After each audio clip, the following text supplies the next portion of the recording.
अस्सलाम वालेकुम। 3AM studio की जानिब से पेश खिदमत है पाकिस्तान का मुस्तकबिल और उसके मसाइल। हमारे साथ मेहमान गिरामी हैं अबू महमूद सिंधी, मुफ्ती मोहम्मद हाशिम सिंधी और मोहम्मद अहमद दाऊद। ख़ित्ते के मसाइल, इंडो पाक के ताल्लुकात और लाइन ऑफ कंट्रोल। LOC 2021 ख़ास तौर पर हमारा रहेगा। अबू महमूद साहब, आप क्या समझते हैं ख़ित्ते के मसाइल के हवाले से? बिस्मिल्लाहिर्रहमानिर्रहीम। नहमदुहु नुसल्ली अला रसूलिल करीम, अम्मा बाद।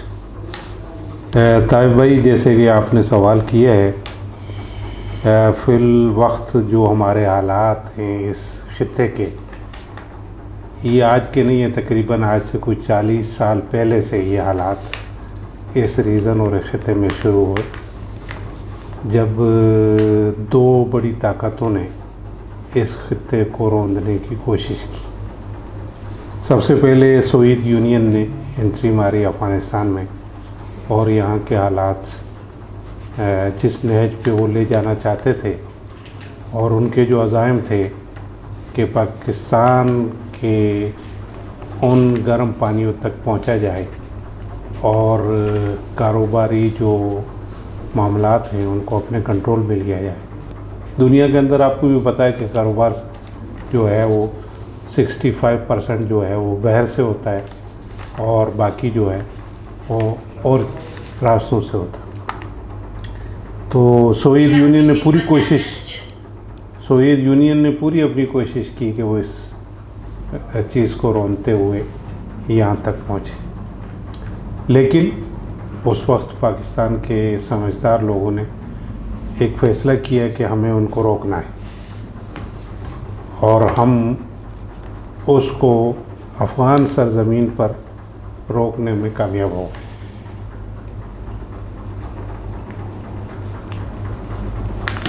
अफ़गान मिल्लत ने अपनी कुर्बानियाँ दी, उसके अंदर दुनिया के और ममालिक के मुसलमान भी शरीक हुए, और उन्होंने अपने ख़ित्ते को इस गासिब ताकत से आज़ादी दिलाने के लिए अपनी कुर्बानियाँ देते हुए उन्होंने पड़ोसी मुल्क पाकिस्तान की भी हिफाजत की।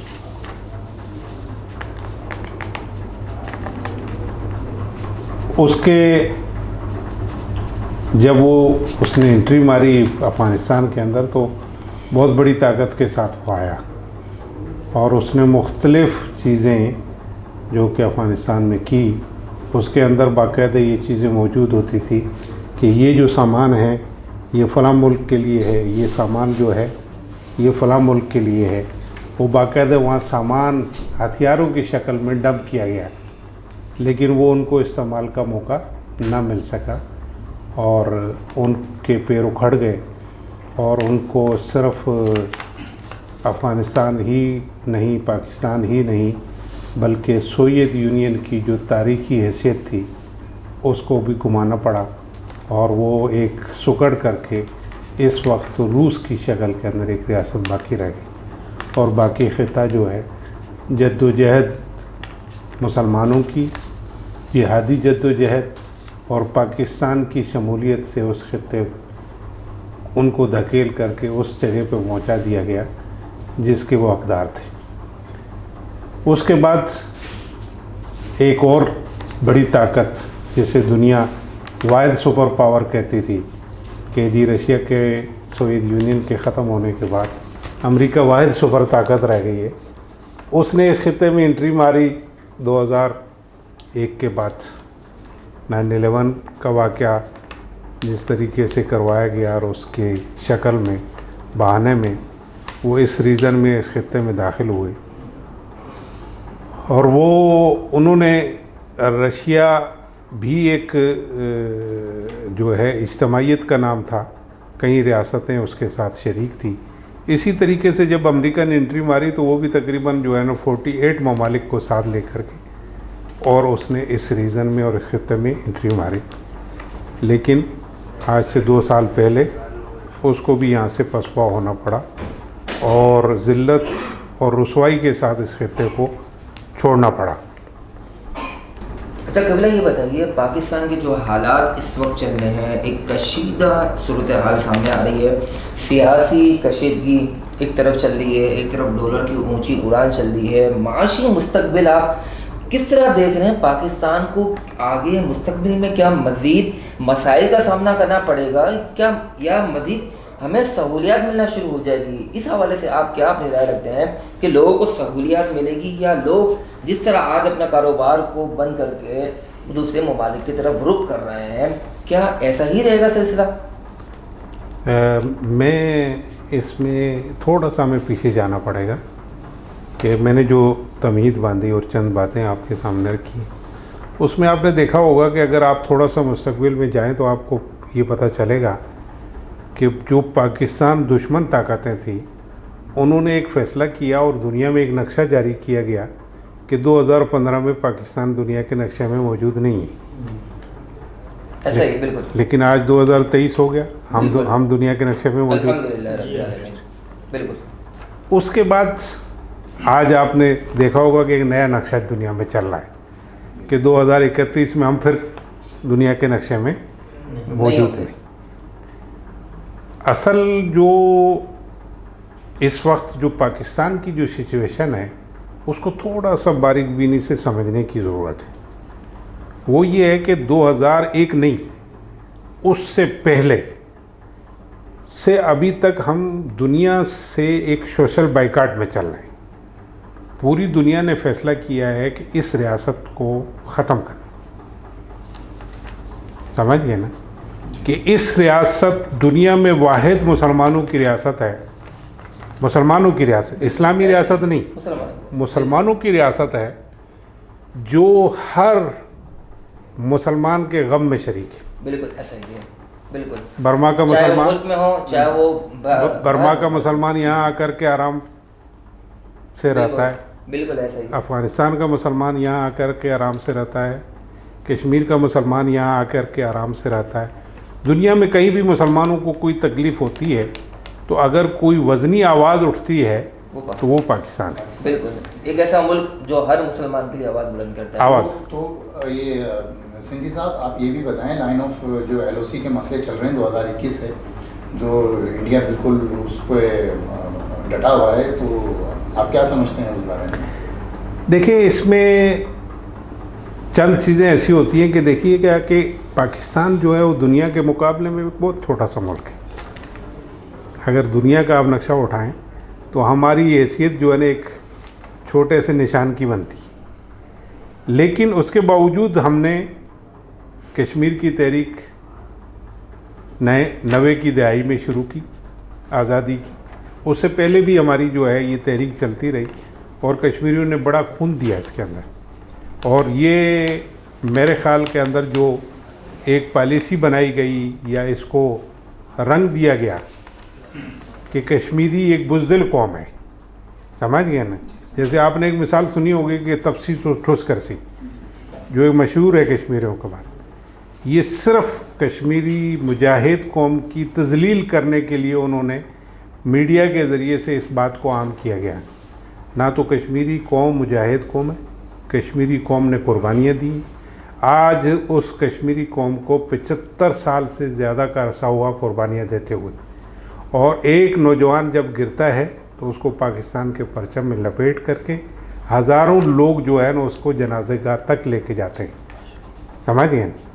तो कश्मीर के बारे में या कश्मीरियों के बारे में ये कहना कि वो बुज़दिल लोग को हैं, मेरे ख्याल के अंदर काबिल कबूल नहीं। रही बात LOC की, जैसे आपने बात की है, LOC तो एक खूनी लकीर है, उसको ना हमने पहले तस्लीम किया ना आज हम तस्लीम करते, समझ गए। और ना वो जो हिंदुस्तान ने अगर कोई बाढ़ लगा ली है वो कोई हैसियत नहीं रखती है, वो झटकों की मार होती है। और दुश्मन को, हिंदुस्तान को खुसूसन इस बात को समझने की ज़रूरत है कि पड़ोसी वो होता है जो अच्छी तरीके से आपस में मिल कर के रहे। दुश्मनी जो है वो ज़्यादा वक्त चल नहीं सकती है। लेकिन हमारी जो मेन मसला है वो सिर्फ कश्मीर नहीं है, वो सिर्फ LOC नहीं है, वहाँ तकरीबन नहीं है तो 32 से 35 करोड़ मुसलमान हिंदुस्तान में रहता है।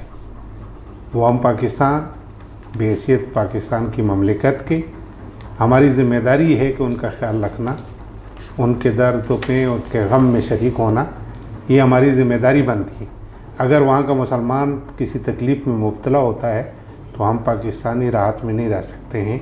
ये हिंदुस्तान को वाज़े उसके जहन में रहनी चाहिए। अच्छा सिंधी साहब, ये जो रोल ऑफ सुपर पावर खुसूसन हमारे खत्ते के अंदर है, खुसूसन जो हमारे खत्ते में रोल ऑफ सुपर पावर आ गया है, जैसे अमेरिका और चाइना का, जैसे पाकिस्तान और भारत दोनों कहीं ना कहीं किसी न किसी के साथ मुलविस हैं, इस बारे में आप क्या समझते हैं?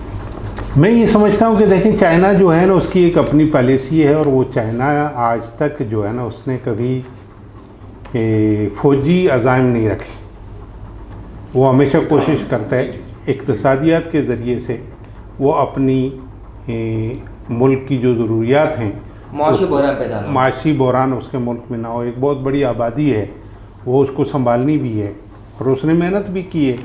तो आज तक हम मुसलमानों को चाइना से, जो खित्ते में जो मुसलमान आबाद है चाइना की, उसकी शिकायतें हमें मिलती हैं। हम ये नहीं कहते कि शिकायतें नहीं, और चाइना को चाहिए कि अगर वो आगे मुसलमानों के साथ अपने मामलात रखता है, पाकिस्तान है, अफगानिस्तान है, और आगे खलीज तक वो जाना चाहता है और मुसलमानों के साथ कारोबार करना चाहता है, तो उसको उसके रीजन में और उसके मुल्क में जो मुसलमान हैं उनके जो जायज़ हुकूक हैं वो उसको देने पड़ेंगे। आज नहीं तो कल कोई भी फिर उनके साथ इस कंप्रोमाइज़ के अंदर शरीक होने के लिए तैयार नहीं होगा कि वो वहाँ जुल्म भी होता रहे और चाइना यहाँ कारोबार भी करता रहे। लेकिन चाइना ने आज तक कोई ऐसी चीज़ नहीं की है कि जिसकी बुनियाद पे मुसलमानों के दिलों में उससे कोई नफ़रत का इज़हार हो। रही बात अमेरिका की, कि अमेरिका ने आज तक कोई सीधा काम नहीं किया कि जिसकी बुनियाद पे उमूमी तौर पे मुसलमानों को उनसे नफ़रत ना हो। समझ गए? फ़लस्तीन का मामला हो उसमें अमेरिका मुलविस नज़र आता है, अफ़गानिस्तान का मसला हो उसमें अमेरिका मुलविस नज़र आता है, हिंदुस्तान को पाकिस्तान के ऊपर मुसल्लत करने की कोशिश होती है तो उसमें अमेरिका उसमें नज़र आता है। तो अमेरिका एक ऐसी ताकत है जो अपने अज़ाइम रखती है, वो किसी का दोस्त नहीं है। ये बात जहन में रखिएगा कि पहले हमने दोस्ती करके और आज हम इस हालत में पहुँचे हुए हैं, तो अब हिंदुस्तान उसका मज़ा चख लेगा, कुछ दिनों में पता चल जाएगा उसको। वो एक उन्होंने बनाई है कॉर्ड के नाम से बनाई है, जिसके अंदर ऑस्ट्रेलिया है और फिर अमेरिका है। सुपर पावर मतलब भारत पे हमला, वो अमेरिका पे हमला तस्वुर किया जाएगा। इसमें जो है ना एक चीज़ को आपने मलूज़ ख़ातर रखना है कि ये जो सुपर पावर का नशा है ना वो उतर चुका है उसका। समझ गए ना? उसकी सुपर पावर ही मुसलमानों ने अफ़गानिस्तान में दफन कर दी। समझ गए ना? आज अगर कोई उसको सुपर पावर कहता है तो ख़ुद अमेरिकन भी हंसते हैं कि वाकई हम कोई सुपर पावर थे या हमने सिर्फ झूठ बोल करके एक ऐसा मुकाम हासिल करने की कोशिश दुनिया को की हुई थी जो कि हमारा बनाया हुआ बुत था वो पाश पाश हो गया वहाँ। अहमद भाई, आप सवाल पूछना चाहेंगे? इन तमाम सूरत हाल के अंदर आप क्या समझते हैं पाकिस्तान का मुस्तकबिल आगे किस तरफ जा रहे हैं? देखिए, एक तरफ सरहदी मामला चल रहे हैं, पाकिस्तान की आर्मी के नौजवान शहादतें दे रहे हैं, सरहदों पर खड़े हुए हैं, मुल्क एक सियासी कशमकश के अंदर मुब्तला हुआ है, महंगाई का एक तूफ़ान है जिन बेकाबू हुआ है, शहर का हर बल्कि मुल्क का हर शख्स परेशान है। इस वक्त मुल्क की सूरत हाल बिल्कुल डाउन की तरफ जा रही है और भारत की जानिब से भी बार बार इस तरह की धमकियाँ दी जाना कि हमले करने, इस तरह की अफवाहें गर्दिशें करना, बहुत सारे ऐसे मामला हैं जो पाकिस्तान के इर्द गिर्द गर्दिशें कर रहे हैं, आवाज़ें आ रही हैं, अफवाहें हैं। तो इन तमाम अफवाहों के उसमें जो चीज़ें हमारे सामने आ रही हैं, आगे मुस्तकबिल होने क्या जा रहा है? देखिए, एक चीज़ तो आप हज़रात ने, मीडिया वालों ने इस बात को बिल्कुल वो किया हुआ है कि पाकिस्तान का मुस्तकबिल कोई खुदा न खास्ता बहुत ब्लैक नज़र आना। नहीं, हम ठीक है, बिल्कुल हम ठीक है, कोई ऐसी परेशानी वाली बात नहीं है कि हम ख़त्म होने जा रहे हैं या हम बिल्कुल किनारे पे पहुंच गए हैं। ऐसी कोई सिचुएशन नहीं है इंशाल्लाह। नहीं, ऐसा नहीं है, ऐसा नहीं है। मकसद ये है कि कहने का आपकी बात बिल्कुल इत्तेफाक करते हैं हम, क्योंकि देखिए आवाम चाहती है, पब्लिक चाहती है, उनको पता चले, डिस्कस हो मामलात को कि आखिर हमारा मुल्क किस तरफ जा रहा है, क्योंकि हमारे यहाँ पे लोगों को अवेयरनेस है ही नहीं किसी। देखिए, एक चीज़ को हमेशा ध्यान में रखिएगा कि आप लोग तो इस चीज़ों को देखते हैं, मैं तो इन चीज़ों से इतना वाकिफ़ नहीं हूँ, लेकिन थोड़ा सा जहन रखता हूँ कि हिंदुस्तान और पाकिस्तान का अगर मवाजना शुरू से किया जाए तो आपको पता है कि ये चीज़ शुरू से है कि हिंदुस्तान की हुकूमत हमेशा मालदार रही और उसकी आवाम गरीब रही, और आज की सिचुएशन में बहुत बड़ी तब्दीली कोई नहीं। ये जो दुनिया में हमें बुत दिखाया जा रहा है ना कि हिंदुस्तान बहुत बड़ा इक़्तिसादियात का हब बन गया है, ये चंद लोगों के हाथों में वहाँ की मिल्कियत है, जो सूदखोर लोग हैं, पीछे यहूदी उनके बैठे हुए हैं और उन्होंने दौलत को कैप्चर किया हुआ है। वो वहाँ हिंदुस्तान के आम अवाम उन्नास के लिए किसी फ़ायदे में नहीं। मतलब ये कौन सी वजूहात है जिसके बायस पाकिस्तान को ऐसा बदनाम किया जा रहा है, या ऐसी अफवाहें गर्दिशें कराई जा रही हैं जिससे पाकिस्तान का नाम बदनाम हो आगे? ये बात आपकी बिल्कुल ठीक है, इसको हमें सोचना चाहिए। ये कौन से साजिशी अनासर हैं? मैंने जो कही, मेरी बात मुकम्मल नहीं हुई थी। पाकिस्तान और पाकिस्तान की हुकूमत, आप अगर तारीख को थोड़ा सा खंगालेंगे तो आपको ये नज़र आएगा कि पाकिस्तान बेहैसियत ममलिकत के माशी तौर पे हमेशा कमज़ोर रहा है। बिल्कुल, ठीक है ना, हमारी आवाम मालदार रही। आज भी अगर आप हिंदुस्तान के किसी भी मालदार आदमी को देखेंगे और उसका हुलिया और उसकी शक्ल सूरत देखेंगे तो दिल में आता है कि कोई जेब से निकाल के दे दिया जाए, ऐसा ही। समझ गए ना। और हमारा बंदा दूर से पता चलता है कि सेहतमंद है, हंसी उसके चेहरे पर है, रौनक है उसके चेहरे पे, मोबाइल रखा हुआ है उसने। तो ऐसी कोई सिचुएशन नहीं। हाँ, मैंने आपको कहा कि दुश्मन ने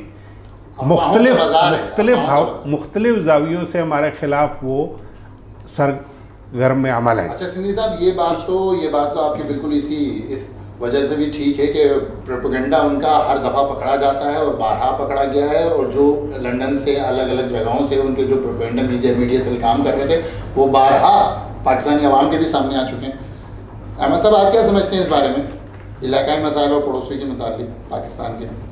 देखिए, इलाके मसाइल तो हम जिस तरह हम देख रहे हैं इस वक्त, सिचुएशन जो हम देख रहे हैं उस पर इस वक्त हम तबादला ख्याल कर रहे हैं। जैसे हज़रत ने किबला ने बातचीत बैरूनी ममालिक के हवाले से जो बातें हमें बताई, लाइन ऑफ कंट्रोल के हवाले से बताई, हम इन चीज़ों को सबको मद्देनज़र रखते हुए हम ये चीज़ें देख रहे हैं। असल में हम बैठे पाकिस्तान के अंदर और हम बैठे शहर के अंदर, एक ऐसा शहर जो पाकिस्तान को 70% रेवेन्यू जनरेट करके देता है, जो इस वक्त ऐसी सूरत हाल का शिकार है कि अगर आप मसाइल को गिनना शुरू करें तो शायद काउंटिंग ख़त्म हो जाएगी, मसाइल ख़त्म नहीं। मैं थोड़ा सा आपकी बात से इख्तलाफ करूँगा जी। इस शहर ने इससे भी बुरे दिन देखे। ऐसा ही है, बहुत बुरे दिन। इस शहर ने अभी कोई ऐसी चीज़ नहीं, अल्हम्दुलिल्लाह शहर में हम। एक मिनट, मैं थोड़ी सी पहले मेरी बात जो चल रही थी वो मुकम्मल नहीं हुई, जिसमें आपने सवाल किया कि पाकिस्तान और पाकिस्तानी कौम, समझिए, इसको थोड़ा सा देखने की ज़रूरत है। हमारे जैसी कौम आपको दुनिया में नहीं मिलेगी, ऐसा ही, समझिए। बिल्कुल ऐसा ही। हमारी कौम की 85% कौम जो है वो दीन पसंद है। 85%, बिल्कुल ऐसे। अब कितनी बाकी रहेगी? 15%। बिल्कुल। उसमें मुतशद्दिदीन दोनों तरफ के, समझ गए ना। जो अपने आप को दीनदार कहते हैं वो मुतशद्दिदीन भी हैं, जो अपने आप को बेदीन कहते हैं वो मुतशद्दिदीन भी हैं, समझ गए ना। दोनों उस तरफ के लोग हैं। लेकिन पाकिस्तान बेहैसियत कौम के, एक अल्लाह ने हमें ऐसी कौम दी है कि हमारे पास यंग बहुत बड़ी तादाद में, बिल्कुल ऐसा ही है, मेहनती कौम भी है हमारे पास, एजुकेशन तबका है। सबसे बड़ी चीज़ ये है कि हम हर खित्ते के मुसलमानों की एक मोहब्बत अपने दिल में रखते हैं। बिल्कुल ऐसा ही है। हमें कौमों में लड़ाने की कोशिश की गई, कभी कहा गया कि पश्तून मुहाजिर का झगड़ा, कभी कहा गया सिंधी पंजाबी का झगड़ा, कभी कहा गया बलोच जो है वो पंजाबी का झगड़ा, मुहाजिर बलोच का झगड़ा। ये क्यों किया जाता है? ये हिंदुस्तान में क्यों नहीं होता? हिंदुस्तान में सिर्फ दो ही झगड़े होते हैं कि मुसलमान या कुफार, समझ गए। इधर ये क्यों झगड़े किए जाते हैं? तो उनको पता है कि ये कौम अगर खड़ी हो गई तो ये जम मारेगी, दुनिया की कोई ताकत इसको रोक नहीं सकती। अच्छा, सुपर पावर तो हमें देखिए कि इस वक्त जो हमारी कुर्बानियाँ लग रही हैं, हमें सबसे मेन चीज़ जो है वो इसको करना चाहिए कि हमें अपनी कौम को, मिल्लत को मुत्तहिद करना चाहिए। एक आवाज़ होना संजय चाहिए। साहब, ये प्रोग्राम का टाइम थोड़ा सा कम रह गया है, एक आखिरी सवाल की तरफ जाते हैं। आपकी बात तो माशाल्लाह बहुत अच्छी रही।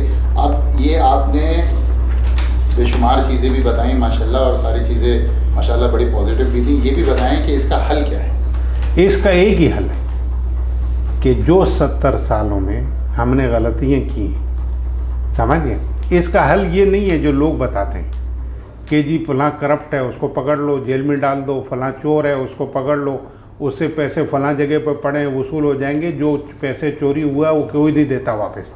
इसलिए कि सबसे बड़े चोर जो हैं वो यहूदी हैं, जो कि बैठे हुए हैं स्विट्ज़रलैंड में, और यहाँ का पैसा जाता है वहाँ जाके जमा होता है। उनको कोई नहीं पूछता कि तुम चोरी का पैसा कैसे रखते हो। यहाँ अगर चोरी की जूती जाती है तो हम उसके पीछे जाते हैं कि तुमने चोरी का माल कैसे खरीदा। लेकिन जो यहूदी बैंकर बैठे हुए हैं, जो पैसा आप दुनिया से कलेक्ट करके चोरी का वहाँ जाके जमा करते हैं, उनसे कोई पूछने वाला नहीं है। लेकिन हमसे ये, तो इसलिए मेरी ये एक राय और वो है जो मुझे समझ जितनी मेरी है वो ये है कि 70 सालों में जो हमने गलतियाँ की हैं, जो इस वक्त हुक्मरान हैं, उनको चाहिए कि वो एक बात, हम वन एजेंडा वो ये रखें कि 70 साल में जिसने जो गलती की माफ़, समझ गए नहीं। किसी ने चोरी किया है वो माफ़, किसी ने डाका डाला है वो माफ़, आज के बाद नहीं होगा।